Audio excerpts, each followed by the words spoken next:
Thank you for coming down to see it. Don't worry, we just want to ask you some questions about your boss, Helen. Okay, shoot, I said, heartbeat getting just a little faster. Well, after you called and explained the situation, a couple of our officers went to Helen's house to perform the welfare check as you requested. They didn't find her there. They paused the video there, and the newscaster said, "We are warning everyone in the downtown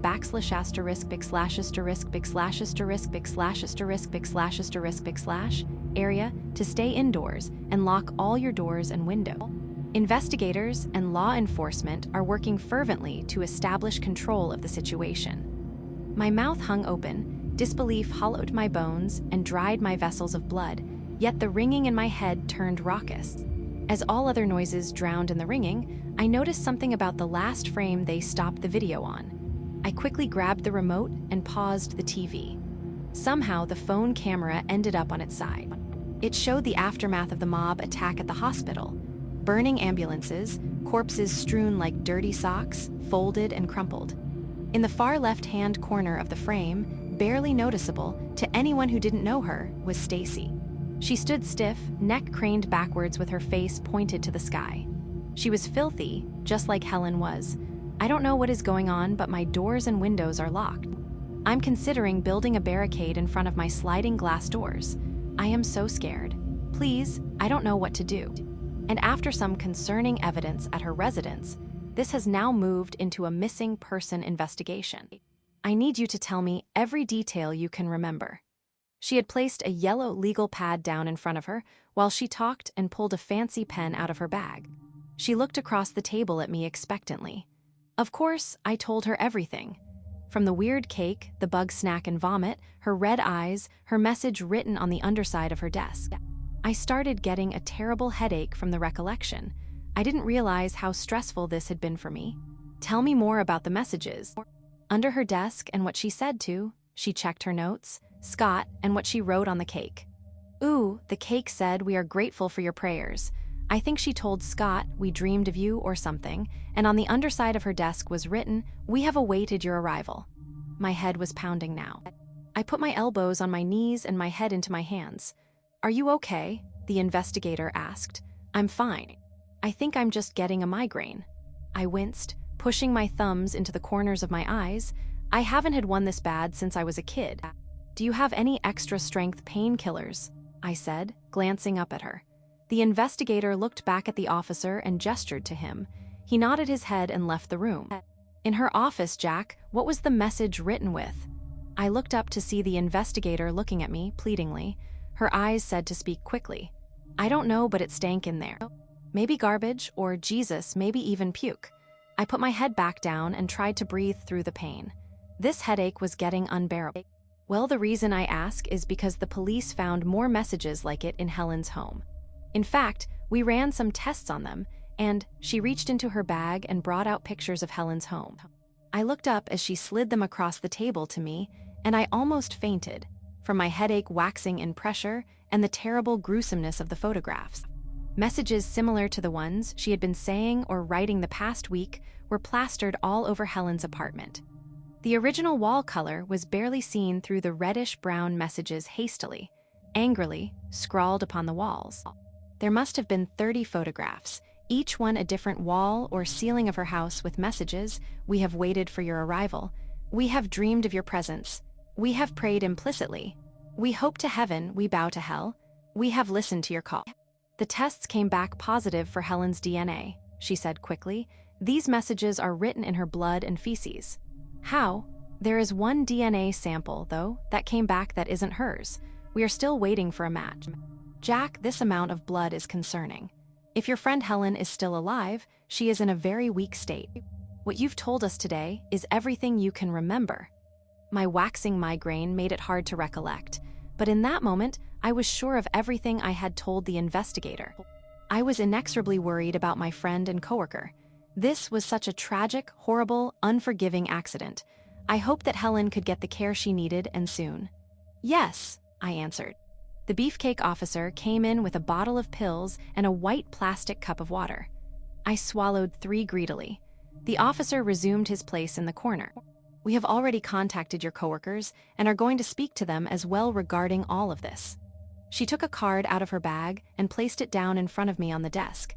"If you see or hear or remember anything asterisk, please call me." They dismissed me as the painkillers started to take the edge off my migraine. I walked out to my car like I had just been beaten up. All of this was so hazy and scary. My boss's blood and shit was smattered on her walls in messages like a cultist. How could I be expected to keep my cool or be rational about this? I couldn't make sense of it. I sat in my car as the headache waned and I gained my composure. I put it in reverse and was about to leave when the investigator ran up to my window. I rolled it down. "Yeah, I forgot one thing, I'm sorry. We couldn't get Scott's contact information as he isn't your employee anymore. Could you possibly reach out to him and convince him to come talk to us? Him and your coworker, Stacy, are the only other people who had close contact with Helen while she was in these fugue states." "Sure thing." I managed a smile and drove away, stunned. When I got home that night, my migraine had already come back in full force. I took more pain meds, and when they finally took effect, I decided to call Scott. I was looking for a pen and pad when the ringing cut, and it went to voicemail. "What's up? You've reached Scott, \asterisk \asterisk \asterisk \asterisk \asterisk. If this is about a potential gig, I do not do children's birthday party. Leave a message and I'll call you back." Underprepared, stressed, and under the influence of probably too many painkillers, I said, "Scott, Helen is missing. Call me back." I hung up and sat down on my couch. I woke up in the same spot the next morning. After a coffee, more painkillers, and a piece of bread, I got dressed and was out the door for work. It's ethereal going to work a regular job when such strangeness is whipping around you like a storm. It's bad enough having to fake a smile for a customer, to pretend to be pleasant and interested in their consumerism. But after something like this, how are you supposed to act? I felt aloof in my own skin. I was on autopilot for the drive and most of the morning. Still, I had bills to pay, so I pushed on. My headache was already coming back by lunch. Was I getting sick too? I didn't have any other symptoms, just a headache. I used to get them all the time when I was a kid. My parents told me it was a part of growing up and becoming who I was meant to be. They turned it into some moral lesson about sticking it through tough situations and never quitting until the job is done. I went into my office for my lunch. I had hoped I could be left undisturbed, but before long Jeff was knocking on the door. I popped another Excedrin. "Open," I called.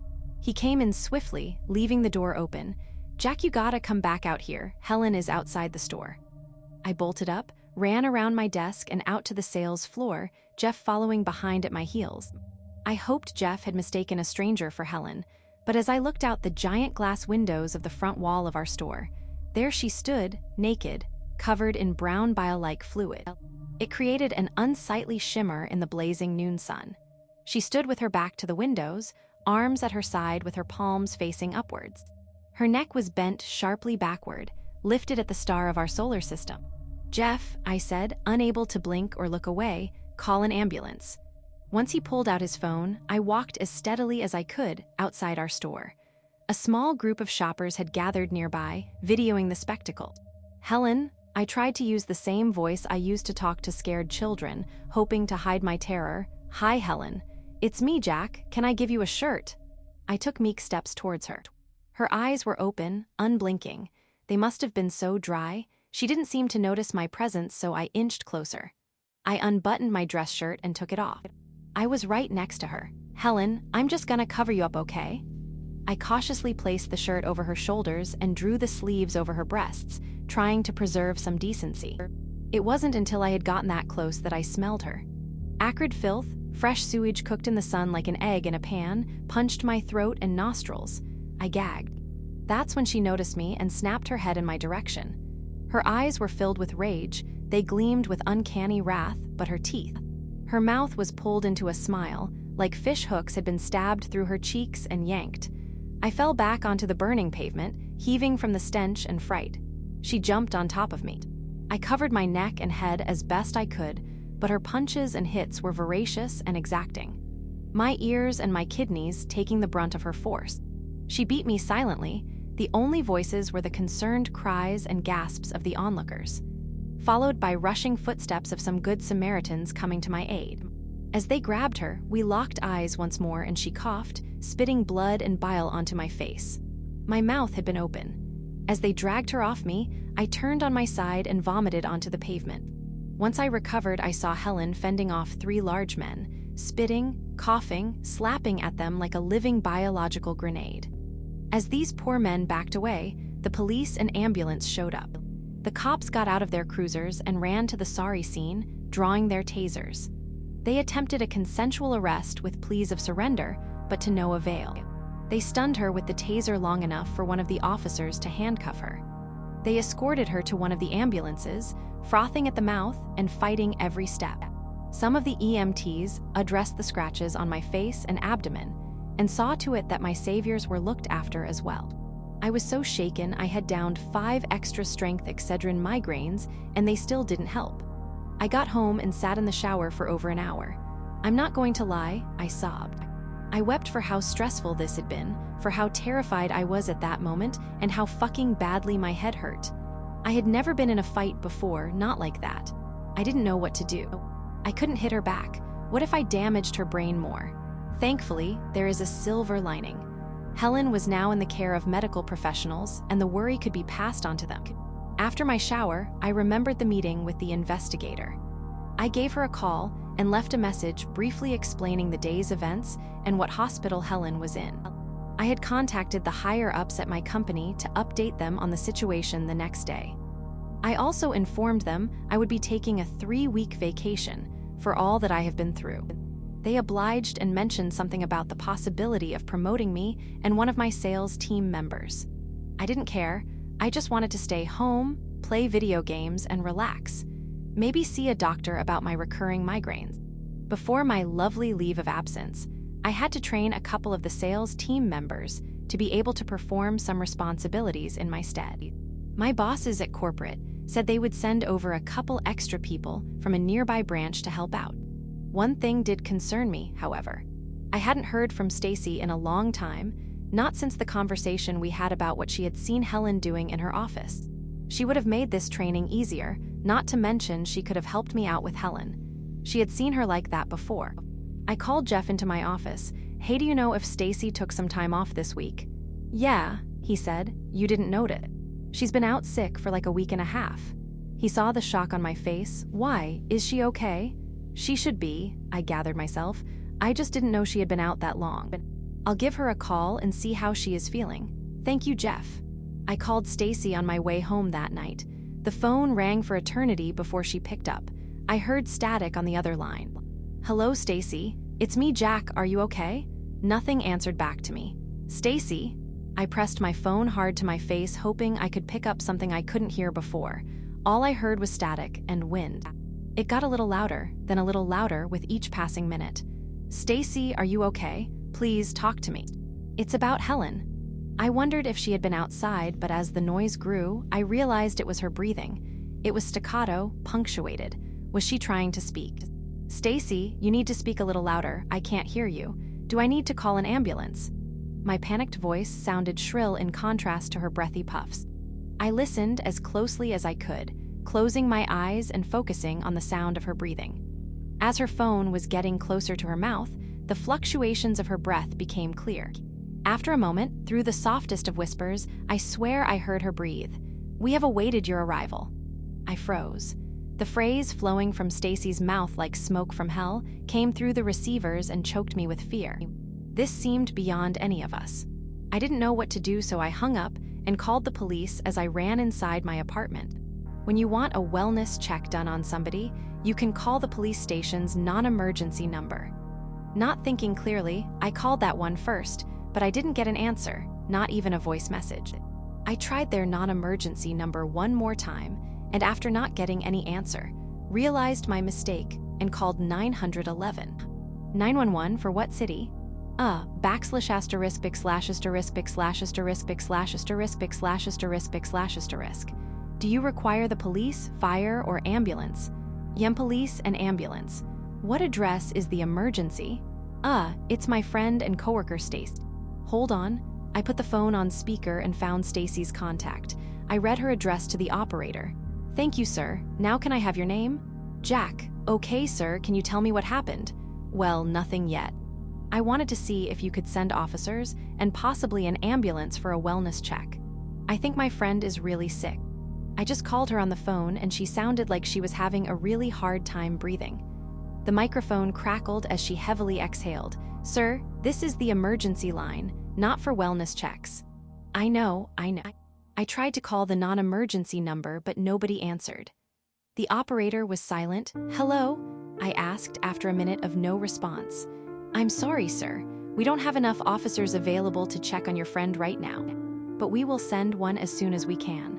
"Seriously, this is an emergency, though. You can't send an ambulance or some firefighters." "I'm sorry, sir. All our first responders are on calls as we speak." "Please hold." Her line went silent for a few moments. I started tapping my foot, rattling the pills in my pocket. God damn it. "Pick up the fucking phone." "Hello, sir." "Yes, do you have anybody that can go check on her?"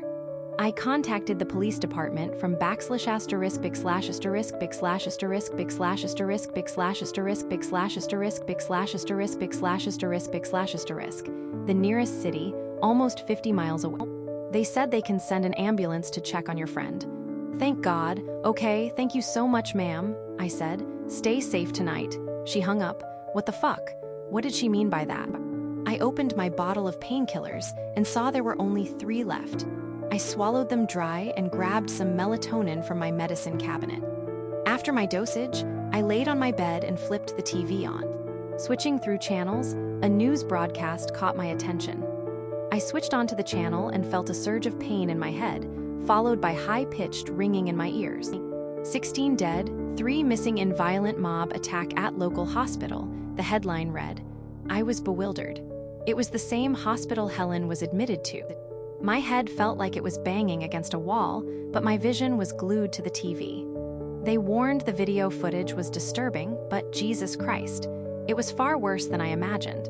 It showed shitty phone footage of people, in the same state as Helen, ripping through medical staff, police officers, and random pedestrians. These rabid humans ran so quickly, so determined, eviscerating any person in their path. It was carnage marketed as news. The video ended as the cameraman was tackled.